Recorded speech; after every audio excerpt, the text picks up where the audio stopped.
আমার নাম সেলিম সাজ্জাদ। আমাদের বাসায় হিন্দু মানুষ ভাড়া থাকে, আর তারা ঘরের মধ্যে ছবির পূজা করে। এখন কি তাদের ভাড়াটিয়া হিসাবে রাখা যাবে কি? স্বামী স্ত্রীকে রাগ করে স্ত্রীর গায়ে আঘাত করলে ওই জায়গা নাকি জাহান্নামের আগুনে জ্বলবে না। এটা হলো বউ পিটানোর ধান্দা আর কি।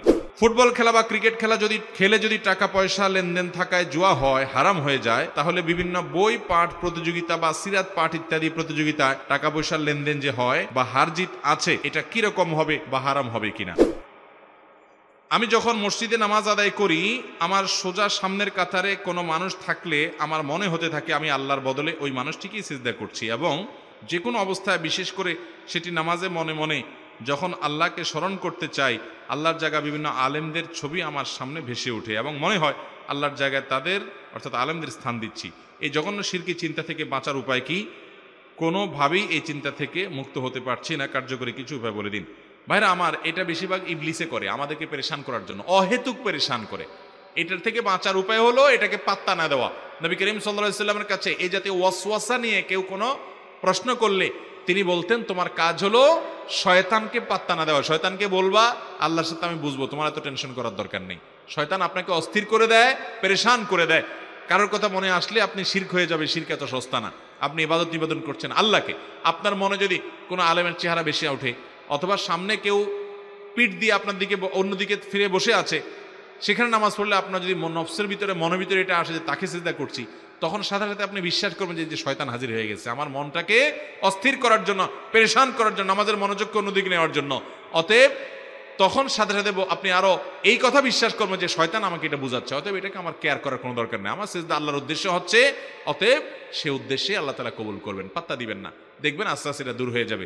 এর বাইরে আল্লাহ তাআলার কাছে পানাহ চাবেন, আউযু বিল্লাহি মিনাশ শাইতানির রাজিম, আল্লাহুম্মা জাআল ওয়াসওয়াসা কলবি খাশিয়াতাক। আল্লাহ আমার মনের নানা জল্পনা কল্পনা ওয়াসওয়াসা এগুলোকে আপনার ভয় দিয়ে আপনি পরিবর্তন করে দিন। দোয়া করবেন, পানাহ চাইবেন, এবং মাঝে মধ্যে বাম দিকে থুতু ফেলবেন। থুতু বলতে প্রতীকী থুতু, ওইরকম থুতু না, বা জাস্ট থুতু করা, এরকম বাম দিকে করলে, এবং আউযু বিল্লাহি মিনাশ শাইতানির রাজিম বা আমানতু বিল্লাহি ওয়া রাসূলিহি বললে, সাধারণত আমানতু বিল্লাহিল ইয়াউমিল আখির বা আমানতু বিল্লাহি ওয়া রাসূলিহি বললে সাধারণত এই জাতীয় ইবলিস বাম দিক থেকে মানুষকে কুমন্ত্রণা দেয়, সে থেকে আপনি হেফাজত থাকবেন। আর প্রধান ওষুধ হলো পাত্তা না দেওয়া। যখন এটা মনে হবে তখন আপনি পেরেশান না হয়ে বরং চিন্তা করবেন, এই তো ইবলিস হাজির হয়ে গেছে আমার নামাজ নষ্ট করার জন্য, আমার সামনে শিরকের ভয় হাজির করেছে। এগুলোতে শিরক হবে না ইনশাআল্লাহ। পাত্তা দিবেন না।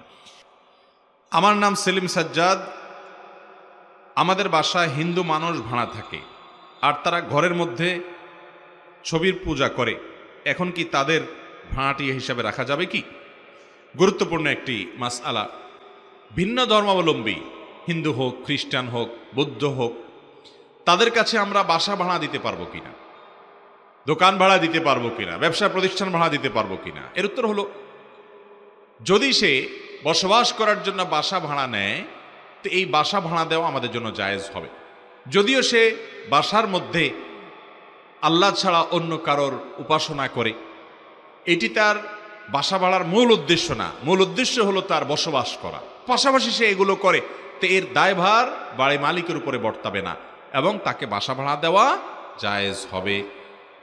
কিন্তু যদি উপাসনার জন্যই সে ভাড়া নেয়, অর্থাৎ শিরক করবে, উদ্দেশ্যই হলো মূলত শিরকি কাজ করবে, কুফরি কাজ করবে, ওইটাই তার উদ্দেশ্য, বসবাসটা উদ্দেশ্য নয়, তাহলে সেক্ষেত্রে সেটার জন্য সে একজন ইমানদার তাকে নিজের বাসা, নিজের স্থাপনা ভাড়া দিতে পারবে না, কারণ সেখানে সরাসরি অন্যায় এবং শিরকের কাজে সহযোগিতা হয়। অথচ আল্লাহ বলেছেন, ওয়ালা তাআওয়ানু আলাল ইসমি ওয়াল উদওয়ান, সূরা মায়েদা 2 নম্বরে আল্লাহ বলেছেন যে তোমরা অন্যায় এবং সীমালঙ্ঘনের কাজে একে অন্যের সহযোগিতা করবা না। অতএব বাসা ভাড়া দেয়া যাবে। ইমাম সারাখসি রাহিমাহুল্লাহ আল মাবসুতের মধ্যে এই ফতোয়া যেমন লিখেছেন, সম্প্রতি সময়ে আল মাওসুআ আল ফিকহিয়া আল কুয়েতিয়া, অর্থাৎ কুয়েত থেকে প্রকাশিত ফিক বিশ্বকোষের মধ্যেও এই মাসআলাটা এইভাবে মুফতিগণ ওলামায়ে কেরাম লিখেছেন, যার কারণে আপনার বাসা ভাড়া যদি অমুসলিমদেরকে দেয়া হয় সেটি হারাম হবে না, নাজায়েজ হবে না, গুনাহ হবে না। তবে ইবাদতের জন্য, তারা উপাসনার জন্য যদি কোনো ভাড়া নেয় তো সেটা দিলে গুনাহগার হবে। ঠিক একইভাবে ব্যবসা প্রতিষ্ঠান যদি আপনার কাছ থেকে ভাড়া নেয়, যেই ব্যবসা সেখানে করবে সেটা বেসিক্যালি হারাম ব্যবসাই করবে, আপনি জানেন ওই ব্যবসাটাই ফিক্স, তাহলে তার জন্য আপনার তাকে ব্যবসা প্রতিষ্ঠান ভাড়া দেওয়া জায়েজ হবে না। কিন্তু যদি তাকে ধরেন আপনি এমন কোনো ব্যবসা প্রতিষ্ঠান করার জন্য ভাড়া দিলেন যেখানে সে হালাল কাজও করবে, হারাম কাজও করার সম্ভাবনা আছে, তাহলে এটা আপনি তাকে ভাড়া দিতে পারেন, কারণ নিশ্চিতভাবে সে হারাম কাজের জন্যই এটা নিচ্ছে, এমনটি চূড়ান্ত নয়। অতএব সে যদি এখানে কোনো অন্যায় করে, কোনো অপরাধ করে, গুনাহ করে, তার দায়ভার তার উপরে বর্তাবে, আপনার উপর বর্তাবে না ইনশাআল্লাহ। স্বামী স্ত্রীকে রাগ করে স্ত্রীর গায়ে আঘাত করলে ওই জায়গা নাকি জাহান্নামের আগুনে জ্বলবে না। এটা হলো বউ পিটানোর ধান্দা আর কি। কোনো বদের হাড্ডি হয়তো বউ পিটানোর বদভ্যাস আছে, ওইটা হালাল করার জন্য হয়তো মাসালা বাইর করছে। এটা বোগাস মাসলা এবং ভুয়া ফতোয়া। কোন স্বামী তার স্ত্রীকে মারলে ওই জায়গায় জান্নাতে যাবে না। আমরা ছোটবেলা আরেকটা শুনছি, আপনারা অনেকে শুনছেন, যে হুজুর যদি কোনো জায়গায় মারে পড়ার জন্য, বা উস্তাদ শিক্ষক যদি শরীরে কোনো জায়গায় বেদ দিয়ে বা কিছু দিয়ে মারে, তাহলে ওই জায়গা আর জাহান্নামে যাবে না। ভাই, শরীরে কোনো জায়গায় উস্তাদে মারলে যদি ওইটা জাহান্নামে না যাইতো, তাহলে উস্তাদের কাছে যাইয়া বলতাম যে মাথাতে পা পর্যন্ত সব জায়গায় একটু একটু করে মাইরা দেন, জাহান্নাম তো বেঁচে গেলাম, কাহিনী শেষ। এত সোজা কিরে ভাই? তাহলে তো জান্নাতে যাওয়া একেবারে সহজ হয়ে যেত। ঠিক আছে উস্তাদ, তাহলে মাথাতে পা পর্যন্ত একটু একটু করে আমার পিটিয়ে দেন, পুরো শরীর কোথাও যেন বাদ না যায়, বাস পুরো শরীর বেঁচে গেল জাহান্নাম থেকে। ভাই, এগুলো সব ভিত্তিহীন কথা। এগুলো হলো ওই মায়ের খাওয়া যাতে বাচ্চার জন্য সহনীয় হয়, এই জন্য একটা ভুল ফতোয়া দিয়ে বাচ্চারে বোঝানোর চেষ্টা করা। তবে হ্যাঁ, এটা ঠিক, অভিভাবক বাবা মা সন্তানকে যদি শাসন করেন, সেটা জুলুমের পর্যায়ে না যায়, শরিয়া নির্দেশনা মেনে, সেটা তার জন্য উপকার হয়, সে শাসন দ্বারা সে সংশোধিত হয়, তার ভবিষ্যৎ উজ্জ্বল হয়, সেটা ভিন্ন বিষয়। কিন্তু এর জন্য ভুয়া হাদিস বানানোর দরকার নাই। আর বউ পিটানোর কথা যেটা বলছেন, বউ পিটা যে, ওই বেটা তো খারাপ মানুষ, সে তো নাজায়েজ কাজ করতেছে এবং গুনাহের কাজ করতেছে। বিশেষ করে পিটানো বলতে, আমি গুনাহের কাজ হবে তখন যদি পিটানো বলতে সেটা জুলুমের পর্যায়ে চলে যায়, সেটা যদি নিকৃষ্ট পর্যায়ে চলে যায়। আর এমনি স্বামী স্ত্রী সুলভ যে শাসন আছে, যে অভিমান আছে, যে ভালোবাসা আছে, সেগুলোর জন্য তো শরীয়তের বিধিবিধানের, শরীয়তের কোথাও নিষেধাজ্ঞা নেই। নবী করিম সাল্লাল্লাহু আলাইহি সাল্লাম কখনো তার কোনো স্ত্রীর গায়ে হাত তোলেন নাই, তিনি কোনো তার স্ত্রীর গায়ে হাত তোলেন নাই। এবং নবী করিম সাল্লাল্লাহু আলাইহি সাল্লাম তিনি যে তার একাধিক স্ত্রী ছিলেন, তাদের সাথে যে সংসার করেছেন, সব যে একেবারে সব ভালোভাবে হয়ে গেছে তা না, তাদেরও মাঝে মধ্যে মনোমালিন্য হয়েছে, হালকা পাতলা। স্বামী স্ত্রী একসাথে থাকতে গেলে হবে, মান অভিমান হবে, কিন্তু কখনো নবী করিম সাল্লাল্লাহু আলাইহি সাল্লাম কখনো মুখ দিয়ে কোনো বাজে কথা বলা কিংবা শরীরে আঘাত করা স্ত্রীকে, এটা তিনি কখনো করেন নাই। অতএব আপনি বউ পিটানোর জন্য মাসালা বানায় নেবেন যে যেখানে স্বামী পিটাবে সে জায়গা জান্নাতে যাবে, এই বোগাস এবং ভিত্তিহীন মাসালা দিলে বরং আরো গুনাহ হবে। পিটায়া অত্যাচার করলেন এক গুনাহ হবে, আর মাসালা দিলেন ভুয়া আরেক গুনাহ হবে, ডাবল গুনাহ হবে। আল্লাহ তাআলা আমাদেরকে বুঝার তৌফিক দান করুন। স্বামী স্ত্রী একে অন্যের প্রতি যথাসম্ভব সহানুভূতিশীল হবেন। আল্লাহ বলেছেন ওয়া আশিরুহুন্না বিল মারুফ, তোমরা স্ত্রীদের সাথে সুন্দরভাবে জীবনাতিবাদ করবে। কিন্তু স্বামী অভিভাবক হিসাবে স্ত্রী কোনো ভুল করলে, অভিমান করবে, তাকে ধমক দিবে, বুঝাবে, নরমে গরমে শাসন করবে। কিন্তু তার মানে এই না যে জুলুমের পারমিশন দেয়া আছে বা শারীরিকভাবে অত্যাচার করার অধিকার আছে। আল্লাহ তাআলা আমাদেরকে বুঝার তৌফিক দান। ফুটবল খেলা বা ক্রিকেট খেলা খেলে যদি টাকা পয়সা লেনদেন থাকায় জুয়া হয়, হারাম হয়ে যায়, তাহলে বিভিন্ন বই পাঠ প্রতিযোগিতা বা সিরাত পাঠ ইত্যাদি প্রতিযোগিতায় টাকা পয়সার লেনদেন যে হয় বা হার জিত আছে, এটা কিরকম হবে বা হারাম হবে কিনা? ভাইরা আমার, প্রথম কথা হলো, কোনো খেলাধুলায় এক পক্ষ অপর পক্ষের সাথে যদি চুক্তিবদ্ধ হয় যে খেলা যে হারবে জেতা দলকে সে টাকা দিবে, তাহলে এটা জুয়া হবে এবং হারাম হবে। কিন্তু ধরেন খেলাটা যদি হয় শারীরিক কসরতের জন্য, সেখানে যদি আপনার শরিয়া লঙ্ঘন না হয়, সতর ঢাকা হয়, সেখানে যদি নামাজের প্রতি মনোযোগিতা নষ্ট না হয়, সেখানে যদি অশ্লীলতা এবং হারামে লিপ্ত হওয়ার যে বাধ্যবাধকতা বা সেদিকে থেকে যেতে বাধ্য হয়, এরকম পরিবেশ পরিস্থিতি না থাকে, তাহলে সেক্ষেত্রে সেই কম্পিটিশনে যদি তৃতীয় পক্ষ যারা জিতবে তাদেরকে পুরস্কার দেয়, উৎসাহ দেওয়ার জন্য, সেটা জায়েজ আছে, এটা জুয়া নয়। জুয়া হলো দুই পক্ষ যখন টাকা দিয়ে নিজেদের মধ্যে তারা বাজি ধরবে যে হ্যাঁ, যে জিতবে সে টাকা পাবে, যে হারবে সে টাকা দিবে, তখন এটা জুয়া হবে। বা বাইরের কেউ যখন আপনার এরকম বাজি ধরবে যে যদি জিতে তাহলে সেক্ষেত্রে আমাকে তুমি টাকা দিবা, আর আরেক দলের আরেকজন পক্ষে থাকলো, সে বললো যে আমি যে দলকে সমর্থন করি সে যদি তাহলে আমাকে টাকা দিবা। এই যে আমাদের দেশে বিশ্বকাপ উপলক্ষে অনেক বড় বড় আপনার মনিটর লাগে, বিভিন্ন জায়গায় খেলাধুলা হয়েছে, আমাদের অনেক যুবকদের ভাইদের কাছে এটা নিছক একটা বিনোদনের জন্য হয়তো অনেকে সময় পাস করেন, অথচ এটাকে কেন্দ্র করে বহু জায়গায় জুয়ার কারবার হচ্ছে, বহু মানুষ জুয়ার কারবার করছে, যে আমি এই দলের পক্ষে বাজি ধরলাম, তুমি ওই দলের পক্ষে বাজি ধরলা, যদি আমার বাজি ধরা দল হেরে যায় তাহলে তোমাকে টাকা দিয়ে দিব, তোমার বাজি ধরাটা দল হেরে গেলে আমাকে তুমি টাকা দিয়ে দিবা। এবার মানুষ নিঃস্ব হয়ে যাচ্ছে। কয়দিন আগে আমরা দেখি ক্যাসিনো কারবারের কারণে বহু মানুষ আত্মহত্যার দিকে চলে গেছে। জুয়া আজ খেলার নাম করে আমাদের গ্রামে, শহরে, মোড়ে মোড়ে সব জায়গায় ঢুকে গেছে। কিন্তু আপনি কোনো কম্পিটিশন অ্যারেঞ্জ করলেন, সেই কম্পিটিশনে বা প্রতিযোগিতাতে কথার কথা একটা বই পাঠ প্রতিযোগিতা করলেন, এখানে যে পাঠ করছে তাদের মধ্য থেকে তৃতীয় পক্ষ যে এখানে আপনার কোনো প্রকার বাজি ধরে নেই, এক পক্ষ বলছে পুরস্কার দিব। জুয়া হলো যে এক পক্ষ জিতবে আর এক পক্ষ হারবে, এক পক্ষ টাকা দিবে আর এক পক্ষ টাকা লস করবে। আর এই জাতীয় প্রতিযোগিতায় এক পক্ষ পুরস্কার দিছে, এখানে কারোর হারার কিচ্ছু নাই। এমন হয় না যে এক পক্ষ টাকা দিছে আরেক পক্ষের টাকা মার গেছে, এরকম কোনো কিছু হয় নাই, বিদায় সেটা জুয়ার অন্তর্ভুক্ত না, ওইটা হলো পুরস্কার, ওইটা জায়েজ আছে। করি তখন আমার 2 বছরের বাচ্চা শিশু কোরআন স্পর্শ করে, এতে গুনাহ হবে কিনা? আমাদের বাসা বাড়িতে আমরা অনেক সময় কোরআন তেলাওয়াত করলে ছোট ছোট বাচ্চারা সেটা ধরতে চায়, হাতাতে চায়, স্পর্শ করতে চায়, তখন আমাদের করণীয় কি? এর উত্তর হলো, ছোট বাচ্চা যতক্ষণ পর্যন্ত প্রাপ্তবয়স্ক না হয়, বালেগ না হয়, ততক্ষণ পর্যন্ত কোরআনে কারীম ওযু ছাড়া যদি স্পর্শ করে তাদের গুনাহ হবে না, যেহেতু তারা নাবালেগ। নাবালেগ বাচ্চার কোনো গুনাহ নাই। নবী করিম সাল্লাল্লাহু আলাইহি সাল্লাম বলেছেন, তিন ব্যক্তির কোনো ভুল বিচ্যুতি হলে সেটি লেখা হয় না। এর ভিতরে একটা হলো আস-সবী, ছোট বাচ্চা, হাত্তা ইয়াবলুগা, বালেগ হওয়ার আগ পর্যন্ত তার কোনো অপরাধ বা গুনাহ লেখা হয় না। এজন্য ছোট বাচ্চা যদি কোরআন স্পর্শ করে ওযু ছাড়া তার গুনাহ হয় না। কিন্তু বাবা মায়ের কর্তব্য হলো যে 7 বছর বা তার বেশি বয়স হয়ে গেলে, মোটামুটি বুঝজ্ঞান হয়ে গেলে, ওযু শিখতে পারে, ওযু বুঝে এতটুকু যোগ্যতা হয়ে গেলে তাকে বোঝানো যে কোরআন স্পর্শ করবে তুমি ওযু সহকারে, বিনা ওযুতে কোরআন স্পর্শ করবে, এটা তাদেরকে শেখাতে হবে। আর যদি একেবারে ছোট বাচ্চা হয়, ধরেন 2 বছর 3 বছর, যে ওযু বুঝে না, পবিত্রতা বুঝে না, তাহলে এইরকম বাচ্চা যাতে কোরআন না ধরতে পারে বাবা মা সেজন্য চেষ্টা করতে হবে। যদি গাফিলতি করে এবং এর ফলশ্রুতিতে তারা কোরআনে, আল্লাহ না করুন, তাদের পেশাব লাগিয়ে দেয় বা পেশাব ময়লা আলা হাতে কোরআন স্পর্শ করে, কিংবা কোরআনকে ছিঁড়ে ফেলে টান দিয়ে কোরআনের প্রতি অসম্মান হয়, যেহেতু ছোট বাচ্চা সে কিছু বোঝে না, তার তো আর গুনাহ হবে না। কিন্তু বাবা মা যদি অসতর্ক থাকে এবং তাদেরকে সবই ধরতে দেয়, কোরআনও সেরকম ধরতে দিল, যা খুশি তা করতে দিল, তাহলে অবশ্যই বাবা মা তার জন্য অপরাধী হবে, গুনাহগার হবে। কথা কি বুঝাতে পারছি?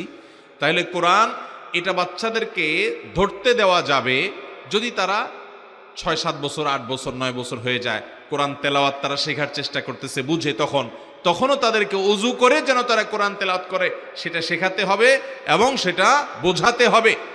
যদি কোনো কারণে তারা বিনা ওযুতে ধরে, যেহেতু তারা নাবালেগ, তাদের গুনাহ হবে না, কিন্তু মা বাবার চেষ্টা থাকবে তারা যেন ওযু সহ কোরআন স্পর্শ করে, সেটা শেখাবে তাদেরকে। আর একেবারে ছোট বাচ্চা হলে তাকে কোরআন ধরতে দিবে না, তার নাগাল থেকে বাইরে রাখবে, কারণ সে না বুঝে ছিঁড়ে ফেলতে পারে, আল্লাহর কালামের প্রতি অসম্মান হয়, এমন কোনো কাজ করে ফেলতে পারে। এই জন্য তার নাগাল থেকে অবশ্যই বাবা মা কোরআনকে নিরাপদে রাখার চেষ্টা করতে হবে। যদি না করেন, অবহেলা করেন, তাহলে তারা গুনাহগার হবে না। এরপরে প্রশ্ন হলো, আমার মা, বোন, ভাই মাঝে মাঝে গণক কবিরাজ এর কাছে যায়, এমনকি তাদের কথা বিশ্বাসও করে, এখন আমার কি করণীয়? ভাইরা আমার, গণক কবিরাজের কাছে যাওয়া, শুধু যাওয়া তাদের কাছে নিজের ভাগ্য গণনার জন্য, ভাগ্যে কি আছে দেখার জন্য, এই উদ্দেশ্যে শুধু যাওয়াও যদি হয়, সেটাও গুনাহের কথা, অপরাধের কথা। সহিহ মুসলিমের হাদিসে বর্ণিত হয়েছে, নবী করিম সাল্লাল্লাহু আলাইহি সাল্লাম বলেছেন, মান আতা আররাফান, যে ব্যক্তি কোনো গণকের কাছে আসে, এই ব্যক্তির 40 দিন পর্যন্ত নামাজ কবুল হয় না। এত বড় জঘন্য অপরাধ এটি। আর আবু দাউদের হাদিসে বর্ণিত হয়েছে, নবী করিম সাল্লাল্লাহু আলাইহি সাল্লাম বলেছেন, মান আতা কাহিনান ফাসাদ্দাকাহু, যে ব্যক্তি কোনো গণকের কাছে যায় এবং গণকে, কবিরাজে তারে ভবিষ্যৎ বলে দেয়, তোমার কপালে এটা আছে, সেটা আছে, ইত্যাদি ইত্যাদি, তাহলে এই ব্যক্তি ওই ব্যক্তির গণকের কথা যদি বিশ্বাস করে, তার কথার প্রতি ঈমান আনে, অর্থাৎ সে ভবিষ্যতে কি হবে না হবে, এই গায়েবের মালিক, এই কথা যদি সে বিশ্বাস করে, তাহলে সে কোরআন আয়াতের বড় খেলাফ করলো। আল্লাহ তাআলা কোরআনে কারিমে স্পষ্ট করে বলে দিয়েছেন যে আসমান এবং জমিনে গায়েব আল্লাহ ছাড়া আর কেউ জানেন। কুল লা ইয়ালামু মান ফিস সামাওয়াতি ওয়াল আরদিল গায়বা ইল্লাল্লাহ, আল্লাহ ছাড়া আসমান জমিনে নবমণ্ডল ভূমণ্ডল কেউ গায়েব জানে না।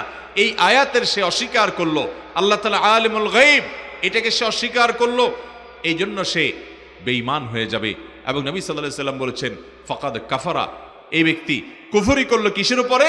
বিমা উনজিলা আলা মুহাম্মদ, মুহাম্মদ সাল্লাল্লাহু আলাইহি সাল্লামের প্রতি যা নাজিল হলো সেটাকে সে অবিশ্বাস করলো। এই জন্য ভাইরা আমার, এই সমস্ত গণক টনকের কাছে কোনো ইমানদারের জন্য যাওয়া জায়েজ নাই। কোনো মা বোন যদি এরকম করেন তাদেরকে বোঝাতে হবে যেটা ইমানের প্রশ্ন, তোমার ইমান থেকে তুমি বের হয়ে যাবে যদি তাকে গিয়ে বিশ্বাস করো। আর যদি বিশ্বাস নাও করো, শুধু যাও চেক করার জন্য, তারপরেও তোমার 40 দিন ইবাদত কবুল হবে না। এটা কবিরা গুনাহ এবং মহাপাপ অপরাধ, ইমান ধ্বংস করার মতো একটা বিষয়। আমাদের সমাজে বিভিন্ন আপনার প্রতিষ্ঠান করে করে এই সমস্ত গণকরা দেখবেন অনেক আংটি বিক্রি করে, পাথরের অ্যাডভার্টাইজ দেয়, বিভিন্ন ভিডিও দেখবেন ফেসবুক ইউটিউবে ছাড়ে, টেলিভিশনে তারা দেখবেন যে বিভিন্ন অ্যাডভার্টাইজ করে যে আংটি নাকি ভাগ্য পরিবর্তন করে, তারা নাকি মানুষের হাত দেখে ভাগ্য বলে দেয়। এদের কাছে যাওয়া, এদেরকে বিশ্বাস করা এটা অপরাধ।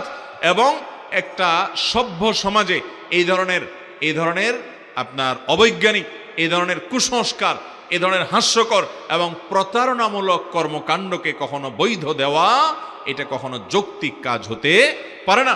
এজন্য প্রশাসনের কাছেও আমাদের উদাত্ত আহ্বান থাকবে, যারা এই ধরনের প্রতারণা করে, যারা মানুষের ভাগ্য বলে দেওয়ার মতো এরকম হাস্যকর দাবি করে এবং ভাগ্য বদলে দেওয়ার মতো আংটি দিয়ে যারা এরকম কথা বলে, তাদেরকে আইনের আওতায় আনা উচিত এবং এগুলোকে নিষিদ্ধ করা উচিত, শাস্তির মুখোমুখি করা উচিত। আরে তার আংটি যদি আপনার ভাগ্য বদলাতে পারে, তাহলে সে নিজে কেন এই আংটির ব্যবসায় নামছে? একটা আংটি সে পরে নিলেই তো হয়ে যায়, একটা কেন তার 10 আঙ্গুলে 10 আংটি পরে 4 দিন পাল্টা নিলেই হয়, ভাগ্য পাল্টা নিলেই হয়। আপনি একটু চিন্তা করেন, সে নিজের ভাগ্য বদলানোর জন্য আংটি বেচে, আর আপনারে বলতেছে আংটি কিনলে ভাগ্য পাল্টে যাবে। এর চাইতে বড় প্রতারণা আর কি হতে পারে? অতএব এ ধরনের প্রতারণামূলক কথা বিশ্বাস করা যাবে না। আমরা অনেকে দেখা যায় এই সমস্ত গণকদের কাছে যায়, অনেক জায়গায় দেখবেন যে বিভিন্ন রেল স্টেশনে রাস্তার আশেপাশে টিয়া পাখি বসে থাকে, অনেকগুলো চিঠি থাকে, এগুলো আস্তে আস্তে উঠে গেছে সমাজ থেকে, যদিও এখন একটা আধুনিক ভার্সন বাইর হয়েছে যে ওই ঢাকা শহরের দেখা যায় বসুন্ধরা সিটির মলে, অমুক বড় সুপার মার্কেটে তারা বিশাল বড় অফিস করে ভিডিও তারা বাইর করে অনলাইনে অফলাইনে, যে আপনার ভাগ্যের তালা কোনোভাবে খুলছে না, আপনি বারবার বিদেশ যেতে চান কিন্তু ব্যর্থ হচ্ছেন, বিয়ে করতে চাচ্ছেন কিন্তু হচ্ছে না, আবার ওই যে বলে যে প্রেমে ব্যর্থ হচ্ছে, অর্থাৎ 2 নম্বর কাজ করে ব্যর্থ হচ্ছেন, সে 2 নম্বর কাজও করাতে আপনাকে হেল্প করবে তারা। এরা হলো প্রতারক, জাতীয় প্রতারক। এই জাতীয় প্রতারকদেরকে আইনের আওতায় আনতে হবে, তাদেরকে নিষিদ্ধ করতে হবে। এ ধরনের প্রতারণা এবং এ ধরনের কুসংস্কারচ্ছন্ন কর্মকাণ্ড এগুলো করা যাবে না। মানুষের ঈমান হরণ করছে, টাকা পয়সা হরণ করছে, সব ধ্বংস করছে। অতএব এগুলো বিশ্বাস করা যাবে না। শুনেছি সূর্য নাকি রাতের বেলা আল্লাহর সিজদার জন্য আরশের নিচে চলে যায়, এটা কি সঠিক কিনা? পৃথিবী তো গোলাকার, তাহলে এটা কিভাবে সঠিক হতে পারে? খুবই দরকারি একটি প্রশ্ন ভাই। এটি ইমাম বুখারী রাহিমাহুল্লাহ সহ বিভিন্ন মুহাদ্দিসিনে কেরাম থেকে বিশুদ্ধভাবে বর্ণিত। তারা বিশুদ্ধভাবে বর্ণনা করেছেন যে নবী করিম সাল্লাল্লাহু আলাইহি ওয়াসাল্লাম বলেছেন একবার সূর্য ডুবার পর, যে এই সূর্য ডুবার পর সে আল্লাহ রাব্বুল আলামিন আরশের নিচে গিয়ে সিজদা করে। এখন প্রশ্ন হলো, আমরা জানি পৃথিবীর এক প্রান্ত যখন অন্ধকার হয়ে যায়, সূর্য যখন এই প্রান্ত থেকে ডুবে যায়, এর মানে হলো পৃথিবীর অন্য প্রান্তে সেটা উদিত হয়েছে, আলো দিয়েছে। তো পৃথিবী থেকে এই সূর্য এক মুহূর্তের জন্য পৃথিবীর চারপাশ থেকে সরে গিয়ে আরেক জায়গায় চলে যায় না। তাহলে নবী করিম সাল্লাল্লাহু আলাইহি ওয়াসাল্লাম কিভাবে বললেন যে সূর্য আল্লাহর আরশের নিচে গিয়ে সিজদা করে? এটা হলো প্রশ্ন। এই প্রশ্নের উত্তরে মুহাদ্দিসগণ, হাদিস বিশারদ উলামায়ে কেরাম বিশদ আলোচনা করেছেন। সবার আগে বলতে হবে, পৃথিবী যে গোল এবং এটির প্রদক্ষিণের যে বিষয়টা আছে, এটির চতুর্পাশে যে বিভিন্ন গ্রহ, বিভিন্ন নক্ষত্র যে প্রদক্ষিণ করে, এবং সূর্যের যে প্রদক্ষিণ করার বিষয়টি আল্লাহ তাআলা কোরআনে সূরা ইয়াসিনে বলেছেন, ওয়াশ-শামসু তাজরি লিমুস্তাকাররিন লাহা যালিকা তাকদীরুল আজিজিল আলিম।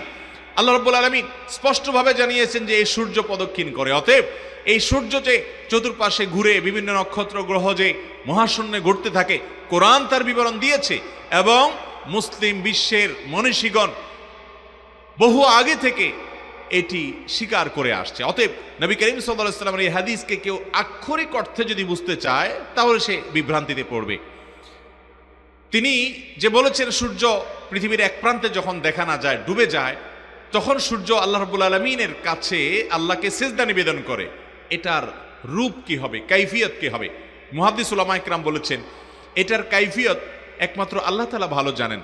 তবে নবী সাল্লাল্লাহু আলাইহি সাল্লাম এর হাদিস থেকে বিশুদ্ধভাবে যখন প্রমাণিত হয় কোনো বিষয়, তখন সেটার কাইফিয়ত বা তার ধরন আমাদের জানা না থাকতে পারে, কিন্তু সেটাকে অস্বীকার করার কোনো সুযোগ নাই। সেটা কয়েকভাবে হতে পারে।